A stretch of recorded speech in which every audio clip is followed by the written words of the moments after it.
wait, she's not breathing. And then I'm like, trying to remember back and remember shoulders. How are y'all doing tonight? You know, you're holding your face.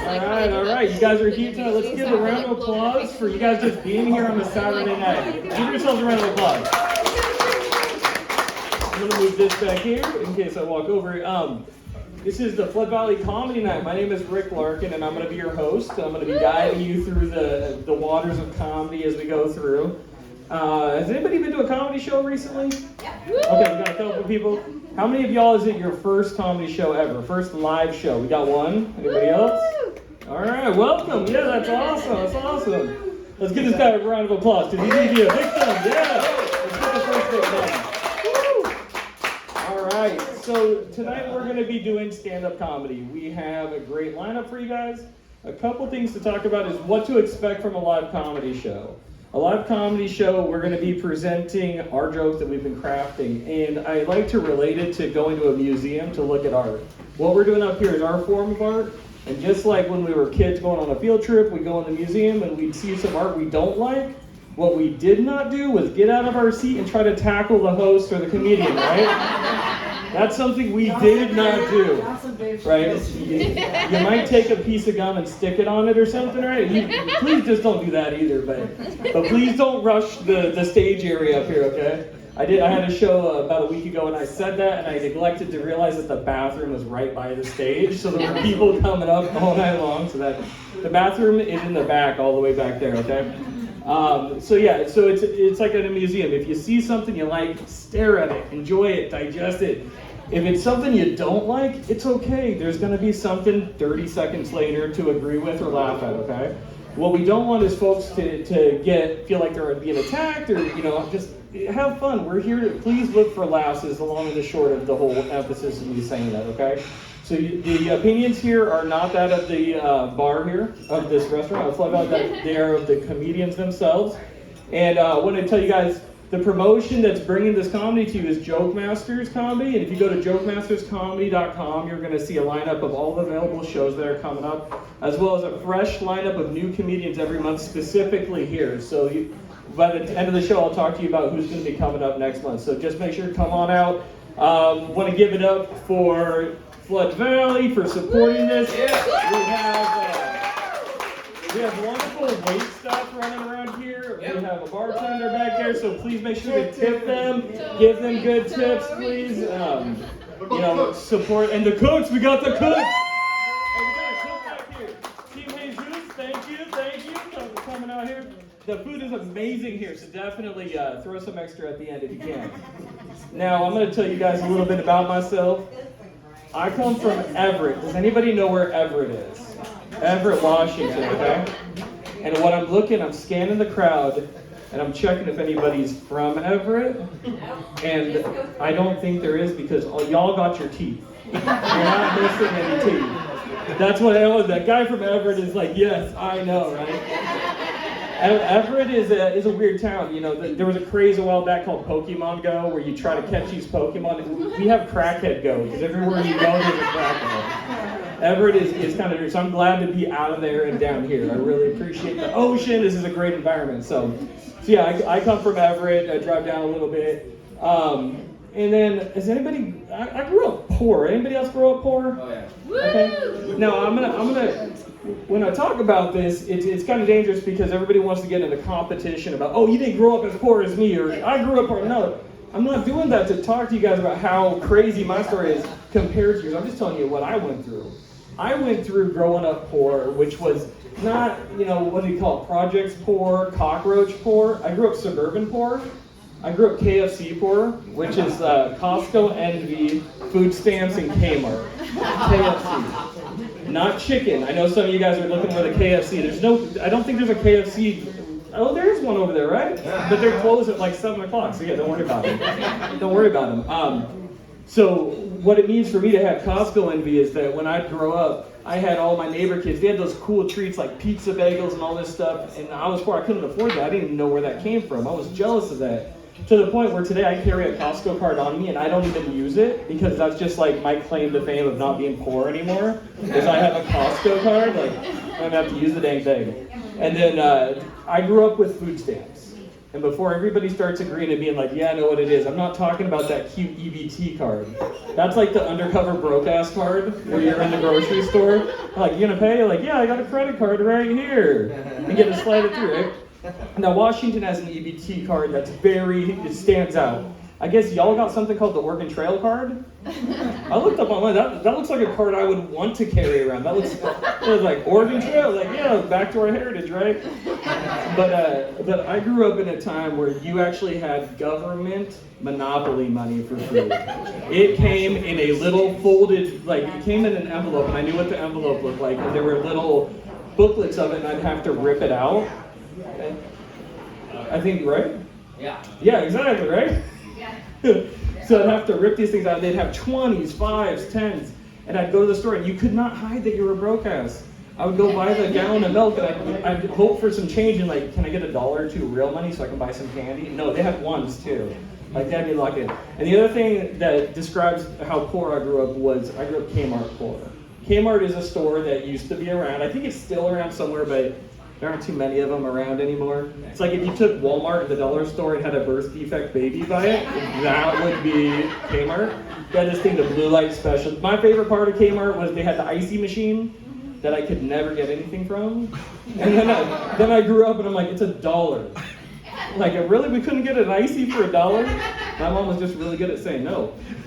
The sad thing about me telling you this is that it was kind of exciting because my mom would take me, and she's a single mom, and she would take me and say, pick out whatever you want. Birthdays, Christmas, school clothes. I would pile that card up, and we'd walk by the icy machine and say no, and it didn't make sense until we stopped walking to the front of the store and we started walking to the back of the store because we were Kmart layaway poor.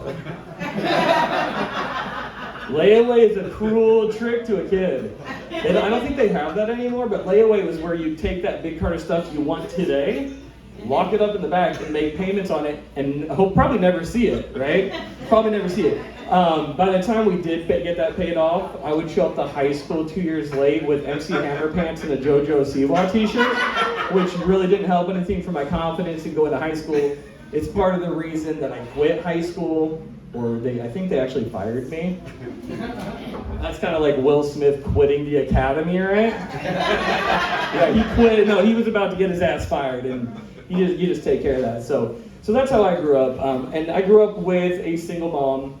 My dad was never around, and by my dad not being around, I learned all I needed to learn about being a father myself, which was just being there is a very important thing.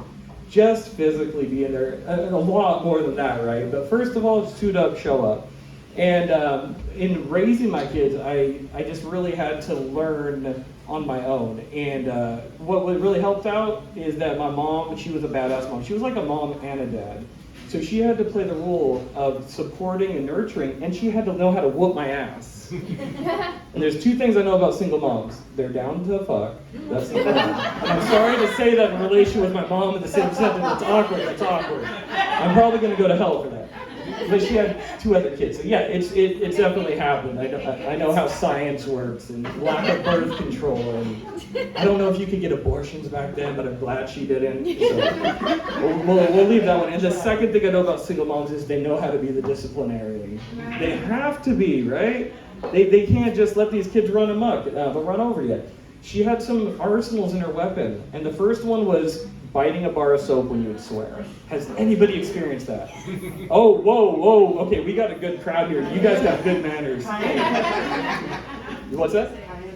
Cayenne. Oh, you had cayenne pepper? Woo! You had cayenne. Oh, some of y'all, see, we're not here to compare, but that's worse. That is way worse, okay?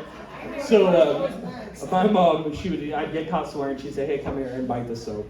And I did it the first couple times because I was stupid and didn't realize that it's kind of like if you're a girl on a sketchy first date, if you keep your mouth shut, you can't fit anything in there, right? You just did it. But my mom was a gangster, so she would just grind it in. She would grind it into these pearly whites. I got messed up teeth, and I would get the little bits and pieces in there.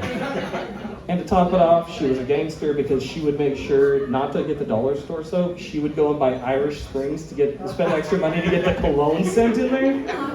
And by the time I get up, I would walk out of the bathroom and look disgusted, and she'd say, top of the morning to you, sonny boy.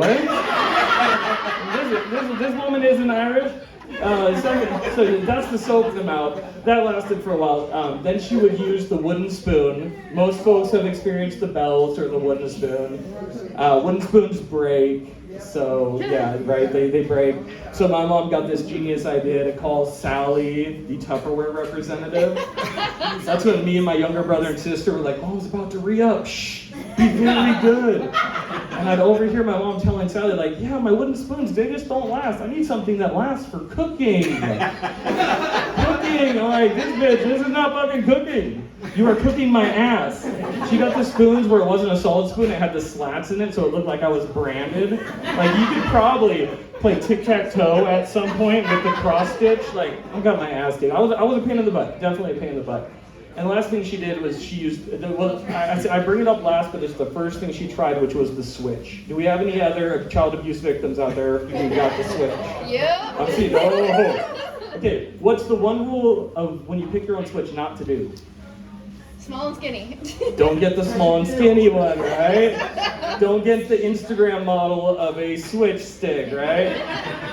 That's what I did, and it hurt. It killed it, and I was like, oh my God, I'll never do this again. So I've got a 9-year-old son. I've got proof that my kids walk all over me. I've got their footprints all over me here. I've got a 9-year-old and a 12-year-old. My 9-year-old the other day was acting a fool, and I got mad, and I just went back to what I experienced as a kid. I said, go get a switch. And he took it like a champ. He was gone. Like I kind of wondered if he was running away, but he came back with a Nintendo. I'm like, oh, you thought I wanted to play Fortnite with you? No. I didn't want to play fucking Fortnite with you. But the good news is when I beat him with that, it hurt a lot more than a Switch. And then it broke, the screen broke on his ass, and now he's grounded from it. It's like, I'm not saying support child abuse. I did not do that. That is a fictional story. That's a real kid. But I did not do that to him. That's just for the joke, So that's a little bit about how I grew up. My son, I'm telling you guys a little bit about him. What I learned from my dad was that if you're going to be a deadbeat dad, please don't name your son after you.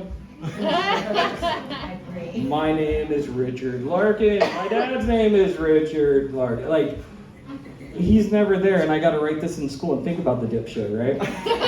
So I went the complete other way with my son. It's Richard, it's Dick, it's Richie, it's blah, blah, blah, it's Regal, blah. I wanted something simple.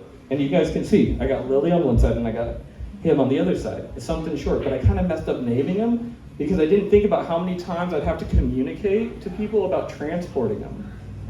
And so I had to write it or text it, and it'd be like, hey, I'm about to drop Jack off to the library. Yeah, I'm gonna be 20 minutes, I'm gonna drop Jack off to school. I'm like, man, I need like a restraining order for talking about this. Like, did the FBI ever probe my thing?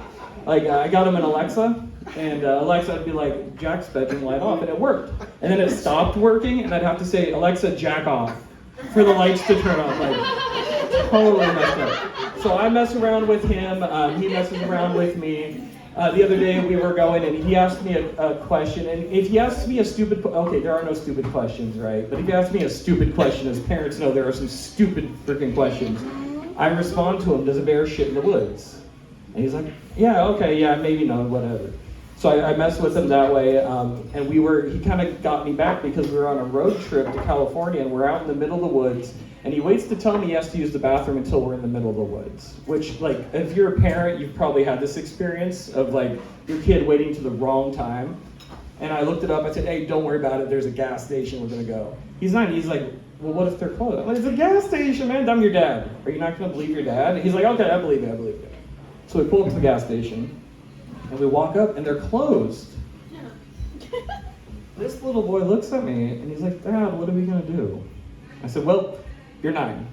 It's time to teach you what men do when we gotta use the bathroom, right? I see some head nods. You know, right? This is gonna be a lesson. So I go, follow me around the back, and he's hesitant. I said, just think of it as recycling. We're being green. Just follow me back. He follows me back, right? I pull my zipper, and I'm going. And I look over my shoulder, and this kid is shitting in the bushes. I'm like, well, now we're talking about fertilizing to this kid. So I walk back to the car, we get in, and he asked me one of these stupid questions. And I said, I go, Jack, there's a bear shit in the woods. He goes, no, but I do. I'm like, okay. All right, guys, I'm gonna end my bit, and then I'm gonna get to introduce some amazing comics for you guys tonight. We have James Roberts, who hails from Chehalis, who's gonna be coming up in a minute. We have Luke Severide, who is a headliner. Awesome material. I'm going to give a little intro before I bring each of them up, but you guys are going to have an amazing time. So please, like I said, look for the laughs, relax, enjoy yourself. Thank you so much for clapping along and laughing along. I saw some laughs here. That's really good. You guys are a great crowd. So with that, I'm going to bring to you a guy that comes from such a small town, he didn't want to tell me the name of it, and he referred to Chehalis as the bigger town, which apparently is not the case, because some people know where Chehalis is. So with that, I'm going to have you guys give a warm round of applause to James Roberts.